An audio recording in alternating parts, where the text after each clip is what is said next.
नमस्कार दोस्तों, नव वर्ष की शुभकामनाओं के साथ मैं सतीश चंद्रभास्कर आप सभी लोगों का स्वागत करता हूं। जैसा कि आज का विषय है 2023 का स्वागत, जीवन को कैसे संवारें विचारों की शक्ति से। इस विषय से हमें यह महसूस होता है कि हम एक नए जीवन की शुरुआत करेंगे। हम नए वर्ष में प्रवेश कर रहे हैं, तो हमारे साथ नया क्या है? क्या हम नए विचारों के साथ, नए उद्देश्यों के साथ, नए लक्ष्यों के साथ क्या नए वर्ष में प्रवेश कर रहे हैं? आज हम ध्यान से देखें, सोचने समझने की कोशिश करें तो हमारे साथ नया क्या है? हमारे पास कपड़े वही पुराने हैं, मेरा शरीर भी वही पुराना है, हमारे आसपास के लोग भी जो हैं वो भी पुराने हैं। तो क्या है नया? तो नया हो सकता है हमारे जीवन में, वो है हमारे विचार। हम नए विचारों के साथ हम नए वर्ष में प्रवेश करेंगे। जानते हैं मानव और अन्य जीव में क्या अंतर है? मानव और अन्य जीव में मुख्य रूप से अंतर है विचार की, सोच की। मानव अपने अंदर विचार करता है विशेष बनने की, लेकिन अन्य जीव जो हैं वो अपने अंदर कभी विचार नहीं करते कि हमें विशेष बनना है। समय के साथ अगर देखा जाए तो हमारे विचार में भी परिवर्तनशील होते हैं, या ये कहें कि जो हमारे विचार हैं वो समय के साथ बदलते हैं। तो समय की परिवर्तनशीलता के महत्व को समझा जाए तभी तो कहा गया है कि अहले दाना चाहिए वक्त के फरमान को, और वक्त बदलते बदल जाना चाहिए इंसान को, और जो न बदले देखकर वक्त के फरमान को, उड़ा डालता है ठोकरों से वक्त उस इंसान को। तो वक्त के फरमान को हमें समझना पड़ेगा। इस जो नए वर्ष में हम जा रहे हैं, उस नए वर्ष में वक्त हमसे क्या मांग करता है? समय बदल रहा है, तो समय के अनुसार यदि हम अपने आप को परिवर्तित नहीं करेंगे तो समय हमें उड़ा डालेगा। यानी कि समय के साथ हमें चलना पड़ेगा। वक्त बदल रहा है और अपने जीवन के साथ देखें तो वो जीवन में समय कम भी तो हो रहा है। इस कम समय को कैसे संवारे? कहा गया है कि today is the first day rest of our life, यानी कि आज का जो दिन है ये हमारे शेष बचे हुए समय का पहला दिन है, पहला घंटा है, पहला मिनट है, पहला सेकंड है, पहला पल है और पहला क्षण है। तो क्यों न हम आज से ही इस नए जीवन की शुरुआत एक नए विचार से करें। अगर हम नए विचारों के साथ नहीं जाएंगे, अगर हम पुरानी सड़ी गली मानसिकताओं के साथ अगर नए वर्ष में प्रवेश करते हैं तो नए वर्ष का कोई महत्व नहीं होता है। क्योंकि कम समय है, नए वर्ष में हमें जाना है और एक सफल भी होना है, एक नए उद्देश्य को प्राप्त भी करना है। इसलिए हम एक गहन अध्ययन करें, एक गहन विचार करें कि हम नए वर्ष में कैसे सफल हों। जानते हैं सफलता का संबंध किससे है? सफलता का संबंध हमारे बड़ी खोपड़ी से नहीं है कि किसी की खोपड़ी बहुत बड़ी है तो वह बुद्धिमान है। नहीं, सफलता का संबंध विचार से है, सोच से है। और यह जो विचार और सोच है यह हमारे आसपास के लोगों से ही बनती है। यानी कि अगर हमारे आसपास के लोग छोटी सोच के हैं तो हमारी सोच भी छोटी होगी, और बड़ी सोच के हैं तो हमारी सोच भी बड़ी होगी। क्या छोटी सोच और क्या बड़ी सोच? अगर हम छोटी सोच और बड़ी सोच में अंतर को समझने की कोशिश करें तो जो बड़ी सोच होती है कैसी होती है और छोटी सोच कैसी होती है? छोटी सोच जो होना है सो हो जाएगा, अर्थात कि जो होना है सो होगा, इस पर किसी का बस नहीं है। यानी कि ऐसे लोग किस्मत के भरोसे रहते हैं। कहते हैं कि जितनी चादर उतने पैर फैलाइए। दोस्तों, क्या इस विचारधाराओं के साथ अगर लोग चलते तो आज बहुत से गरीब लोग हैं जिनके पास धन नहीं है, संसाधन नहीं है, फिर भी आज बहुत ऊंचाई पर पहुंचे हुए हैं।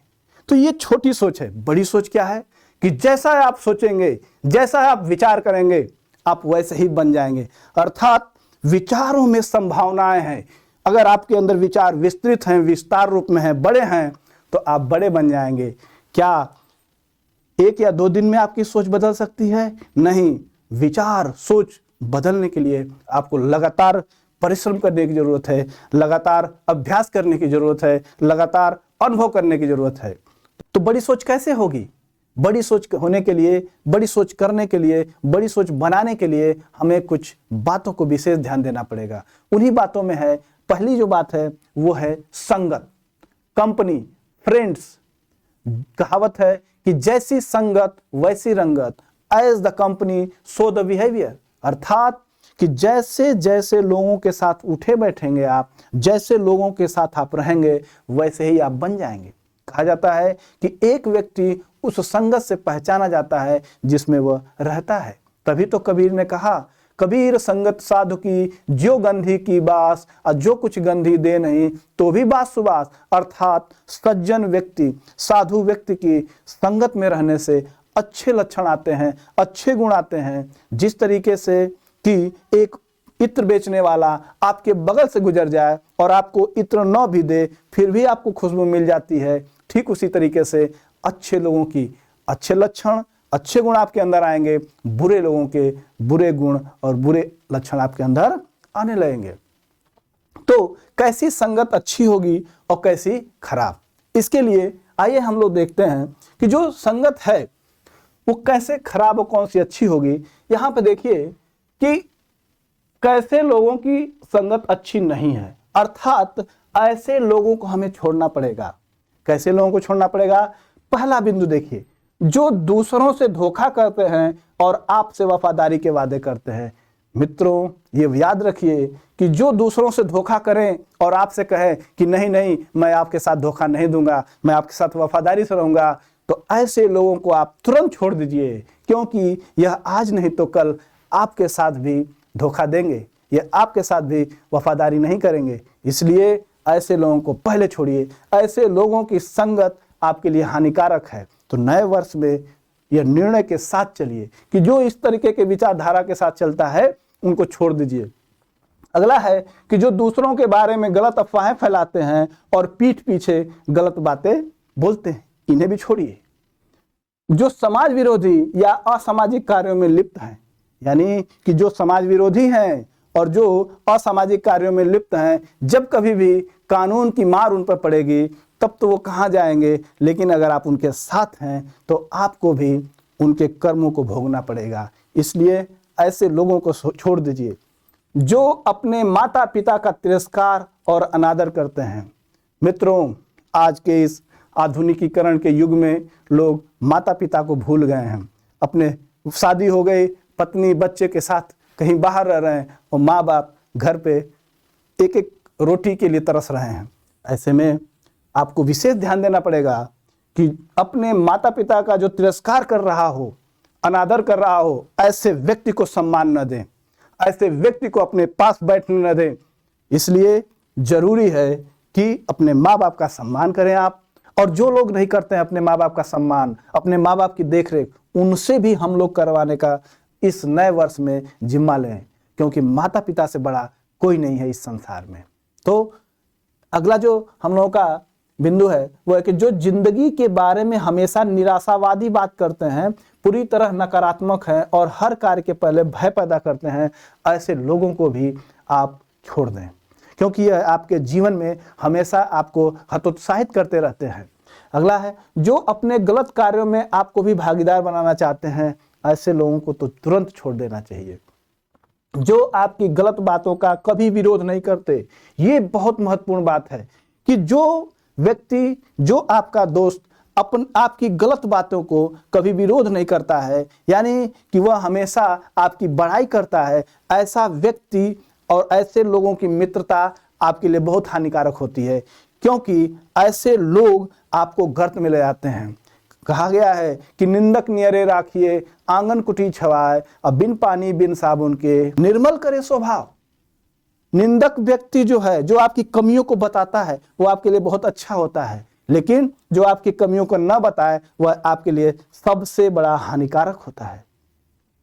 और जो आपकी गलत बातों को, ठीक है, और जिनके लिए धन ही प्राथमिकता है, मानवता और संबंध कोई मायने नहीं रखती, ऐसे लोगों की संगत में आप कभी मत रहिएगा। वो केवल धन के पीछे चलते हैं, मानवता के पीछे नहीं चलते हैं। और लेकिन आज एक गलत धारणा फैली हुई है कि किसी व्यक्ति का जो मान और सम्मान लोग किया जा रहा है, उनके धन से किया जा रहा है, उनके रुतबे से किया जा रहा है।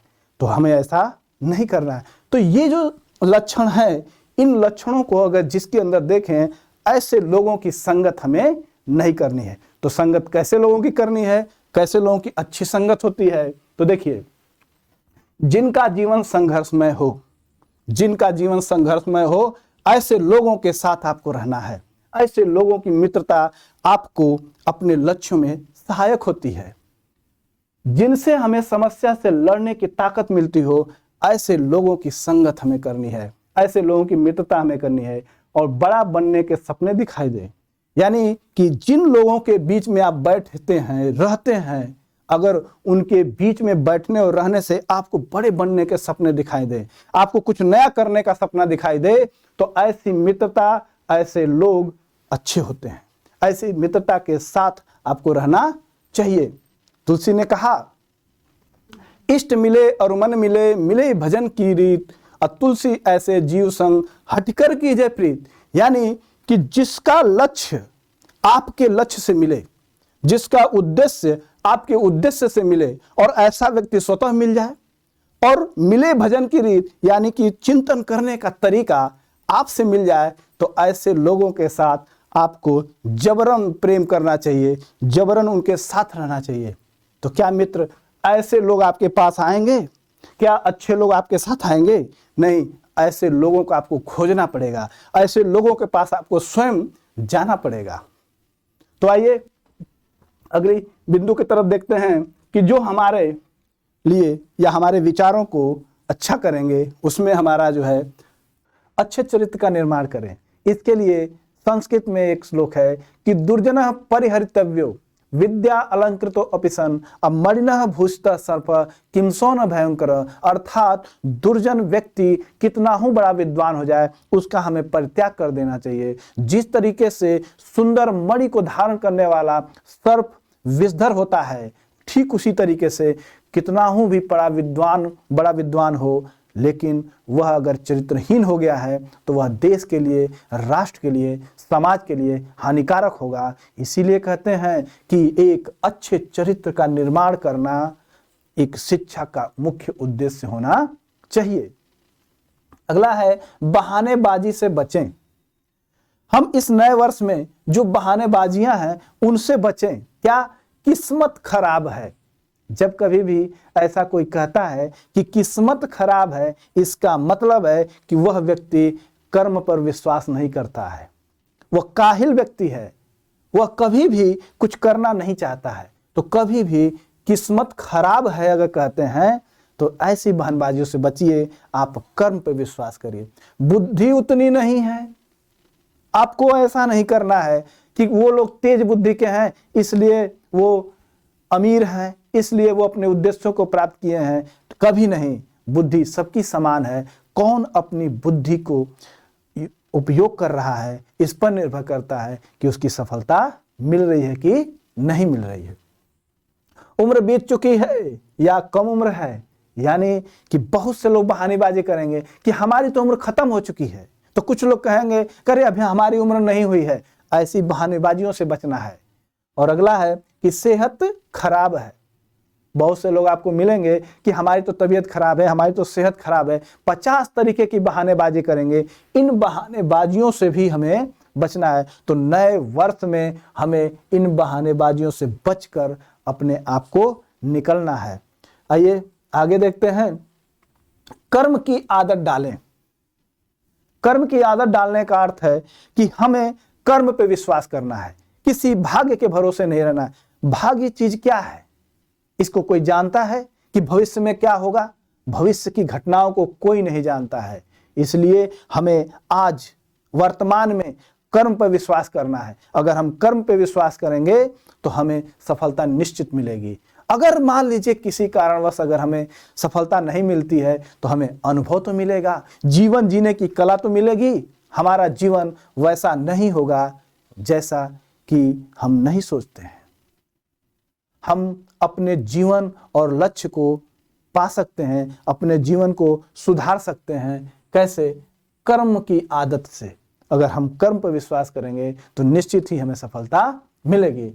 और busy without work, busy without work अर्थात बिना काम के लोग जो व्यस्त दिखाते हैं अपने आप को, ऐसे लोगों को तो छोड़ दीजिए। पहली बात, ऐसे लोगों के साथ कभी मत बैठिए, क्योंकि इनके अंदर काहिलपन भरा पड़ा है। ये कभी भी कोई कार्य नहीं करते हैं और अपने साथ रहने वालों को भी उसी तरीके का प्रभाव डाल देते हैं। तो जो कभी कोई कहता है कि हम बहुत व्यस्त हैं और बिना काम के व्यस्त हैं, ऐसे लोगों से आप जल्दी छुटकारा पा जाइए। ये आपके कभी विचारों को सही दिशा में नहीं ले जा सकते। अगला है कि अपना मूल्य बढ़ाएं। देखिए, इस वर्तमान युग में अगर हम अपने मूल्य को नहीं बढ़ाते हैं, मूल्य को बढ़ाने का मतलब है कि हम अपने अंदर नई योग्यता को नहीं लाते हैं, हम कुछ नया नहीं सीखते हैं, हम कुछ नया अनुभव नहीं करते हैं, तो हम वर्तमान से पीछे हो जाएंगे और वर्तमान की जो मांग है उसको हम पूरी नहीं करते हैं, तो हम समय के साथ नहीं चलते हैं। और जब हम समय के साथ नहीं चलेंगे तो हमारा विकास संभव नहीं है। इसलिए समय की मांग है कि हम अपने मूल्य को बढ़ाएं, यानी कि अपने अंदर नई नई योग्यताएं लाएं, जिसकी वजह से हम समय के साथ चल सकें, अपने उन लक्ष्यों को प्राप्त कर सकें। अगला बिंदु है कि असफल लोगों के पास बैठा करें, उनका अहंकार नहीं अनुभव बोलता है। बहुत बड़ी बात है ये। आजकल लोग कोई किसी गलत तरीके से भी सफलता प्राप्त कर लेता है, बिना अनुभव का भी सफलता प्राप्त कर लेता है, तो हम उनकी बातों को स्वीकार करने के लिए तैयार हैं। लेकिन अगर कोई व्यक्ति असफल का अर्थ ये नहीं है कि नौकरी नहीं पाया, नहीं, अरे नौकरी नहीं पाया सरकारी तो कोई मतलब नहीं, उसने जो अनुभव किया है उसके महत्व को देखते हुए ये बात बताई जा रही है कि असफल लोगों के पास बैठें, उनका अहंकार नहीं अनुभव बोलता है। अनुभव का अर्थ है कि कुछ उन्होंने अपने जीवन में गलतियां की होंगी, उन गलतियों को करने से आपको रोकेंगे। इसलिए असफल लोग अगर कोई आपको लगता है तो उनके पास बैठिए, देखिए वह उन सफल लोगों से भी कहीं अच्छी बात बता देते हैं, और जिनसे कि आपका जीवन सरल और सहज हो जाता है और हम अपने लक्ष्यों को प्राप्त कर लेते हैं। और अगला जो बिंदु है वो है नकारात्मक प्रवृत्तियों को छोड़ें। इस नए वर्ष में हमें इन नकारात्मक प्रवृत्तियों को छोड़ना है। क्या लोग क्या कहेंगे, लोग क्या कहेंगे? जैसे ही आप कोई नया काम करने जाएंगे तो आपके अंदर तरह तरह के विचार आएंगे। क्या आएंगे कि लोग क्या कहेंगे, अरे तुम यही काम कर रहे हो, अरे और कोई काम नहीं था तुम्हारे पास, इस तरह के विचार आएंगे। तो हमें क्या करना है इस नए सत्र में, नए वर्ष में, कि इस विचारधारा को छोड़ना है। जब भी कोई आपके अंदर नए विचार आए, नए काम आए, तो जरूर करिएगा, क्योंकि वह आपकी सृजनशीलता का परिचय है, यानी कि आपके अंदर वो गुण है कि आप नया कर सके। अगला है यह नहीं होगा मुझसे, यह प्रवृत्ति भी छोड़ दीजिए। क्या कि कोई काम करने से पहले ही हम कह देते हैं कि यह मुझसे नहीं होगा, इस प्रवृत्ति को छोड़ दीजिएगा। पहले उसको ठानिए, उसको करने का प्रयास करिए। जब नहीं होगा तब नहीं न होगा, शुरुआत तो करते हैं हम लोग आज से, तो हम किसी काम को ऐसा नहीं कह के छोड़ेंगे कि यह मुझसे नहीं होगा। मूड खराब है, यह प्रवृत्ति बहुत खराब है। मूड खराब है, आज हम काम नहीं करेंगे।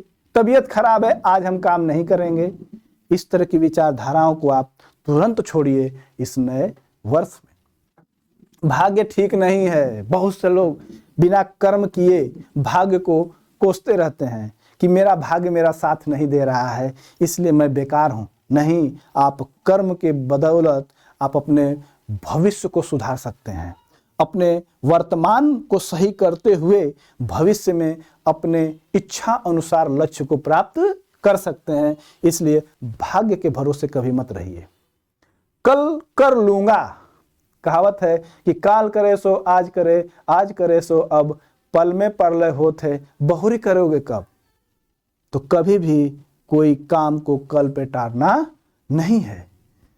आइए आगे देखते हैं कि ये सारे जो बिंदु बताए गए हैं, इन बिंदुओं के माध्यम से, इन विचारों के माध्यम से हम अपने विचार को एक शक्ति प्रदान करेंगे। इस नए वर्ष में अपने विचारों को, अपनी बुद्धि को ऊर्जा से भर देंगे ताकि हम अपने उन सर्वोत्तम लक्ष्य को प्राप्त कर सकें। तो इस नव वर्ष में आप अपने लक्ष्यों और उद्देश्यों को प्राप्त करें। इसी शुभकामनाओं के साथ मैं अपनी बातों को विराम देता हूं।